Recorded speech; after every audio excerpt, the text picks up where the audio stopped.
mga karagarag, welcome back to my vlog. Isang magandang gabi sa inyong lahat mula dito sa Lasak City. So katatapos ko lang manood ng Miss International Queens 2025. Wala na tayong ayos-ayos nito.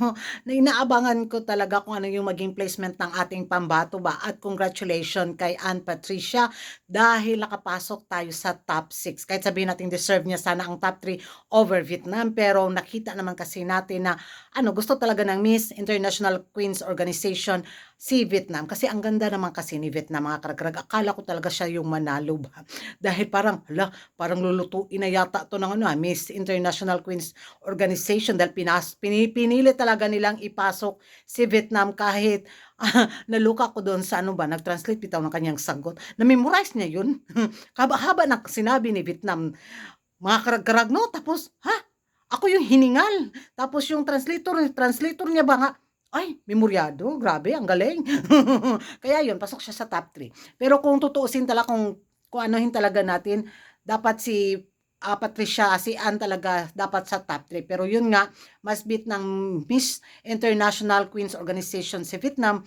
Sabi ko nga sa last vlog ko na ang ganda kasi ng pambato ng Vietnam. Babaeng babae, kaayo gid siya. Tapos the way siya mag-perform bitaw sa stage, parang ay wala na.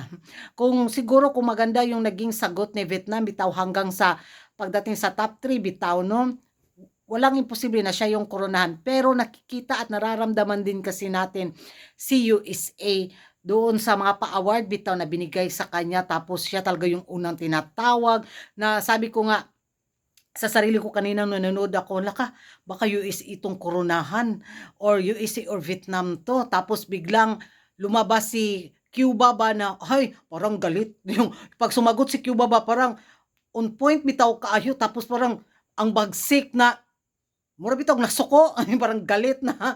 Yun yung nararamdaman ko kay Cuba na ang galing din niya. Kaya sabi ko, USA at Cuba to.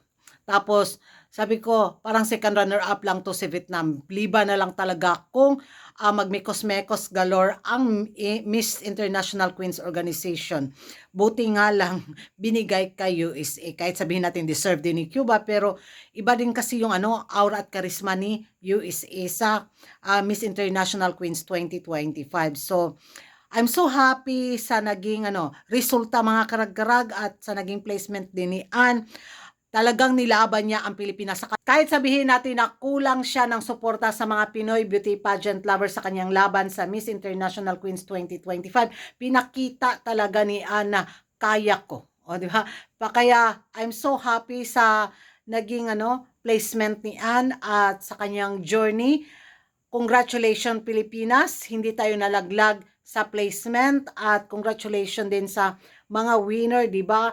Sabihin man nilang cooking show ang naging resulta sa Miss International Queens 2025 dahil sa pagkapasok ni Vietnam sa top 3, pero yun, desisyon ng judges, desisyon ng Miss International Queens Organization. So, dapat tanggapin natin, di ba? Huwag na tayong humanas.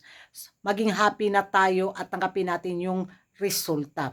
Ewan ko sa inyo mga karag-karag kung ano yung magiging reaction nyo sa resulta sa Miss International Queens 2025. Deserve nga ba ni USA at deserve nga ba ni Cuba ang first runner-up? Si Vietnam, okay na yun siya sa kanyang placement sa second runner-up. Dapat nga na siya, top 6 lang siya di ba? Pero gwafa, magod siya, oy.